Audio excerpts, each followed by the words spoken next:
दिल्लीतल्या अतिज्येष्ठ नेत्यांनी मला फोन केल्यानं भाजप प्रवेशाचा निर्णय घेतल्याचं खडसेंनी माझा कट्टा कार्यक्रमात सांगितलं।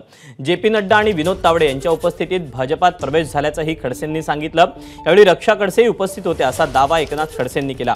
या घटनेला 5 ते 6 महिने होऊनही भाजपनं माझा प्रवेश झाल्याचं घोषित केलं नाही अशी खंत खडसेंनी बोलून दाखवली। यापुढे भाजपमध्ये जाण्याच्या मार्गावर आपण फुली मारल्याचंही खडसे म्हणाले। ज्यावेळेस निर्णय घेतला की मी भारतीय जनता पार्टीत प्रवेश करतो, तर त्या कालखंडामध्ये भाजपमध्ये स्वतःहून माझी जाण्याची इच्छा नव्हती। मी काही स्वतःहून भारतीय जनता पार्टीला मी भाजपमध्ये मला प्रवेश द्या आणि मी भाजपमध्ये येऊ इच्छितो असं काही मला वाटत नव्हतं। पण काही भारतीय जनता पार्टीमधले जे ज्येष्ठ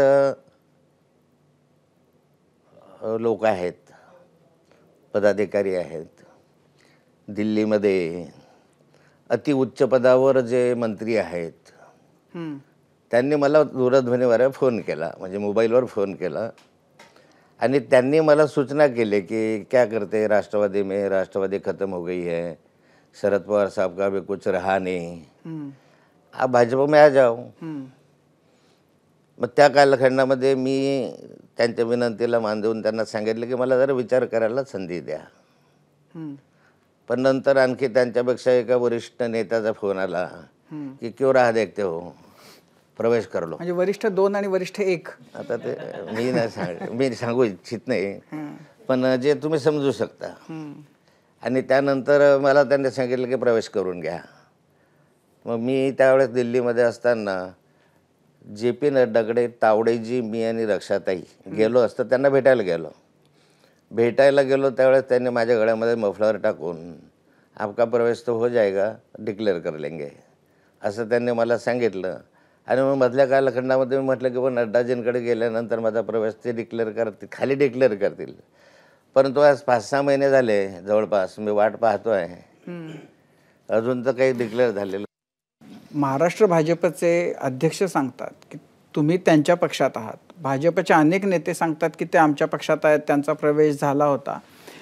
तर हे फार कन्फ्युजिंग आहे। तुमची आत्ताची भावना, तुम्ही भाजपमध्ये तुम्ही वाट बघताय की आपल्याला सन्मानानं तिथं आमंत्रण होऊन अधिकृतपणानं जसे पक्ष प्रवेश होतात तसा होण्याची तुम्ही वाट बघताय का आता त्या मार्गावर तुम्ही आता फुली मारून टाकलेली आहे? नाही, त्या मार्गावर आता मी फुली मारलेली आहे। आता इतके दिवस मला राहणं बाहेर, म्हणजे मी प्रवेश घेतो असं तर कधी म्हटलं नव्हतं।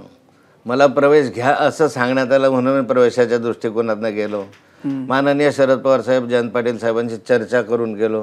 एक माझ्यासारखा माणूस ज्याने 40 वर्ष भारतीय जनता पार्टीचं काम केलं, 42 वर्ष झाले आता मला, म्हणजे मी 78-82 पासून काम करतो आहे।